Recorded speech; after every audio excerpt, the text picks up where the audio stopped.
I think where the real action is right now, and where I think that probably somewhat more mainstream industry could learn something, is from the renaissance of indigenous culture, and right now the explosion in indigenous media making, including some feature films. And it has to do with a more general cultural renaissance that's supporting all different kinds of art forms, but also it has to do with having some kind of clarity of purpose and clarity of cultural position that allows people to tell stories that they know are valuable and meaningful to a large community of people. And so these are not necessarily big commercial hits, but at the scale at which they're currently being made, this is a lot of really, really successful material. And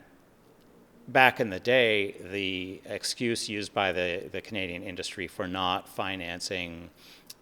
feature films by Indigenous directors was that they just hadn't developed enough. There wasn't enough talent in the country to really kind of put real money into that work. And that excuse really, really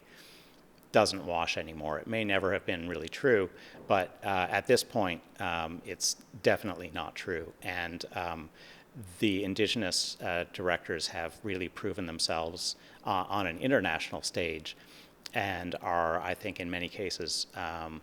the ones who are ready to take on a larger kind of share of the resources to tell Indigenous stories with Indigenous creative people as the driving force behind the projects, and developing crews of Indigenous technicians and service people. And that seems to actually be where the action is right now, whereas the English-Canadian industry continues to kind of flounder in this strange churning cycle that it's been in for such a long time, even though the commercial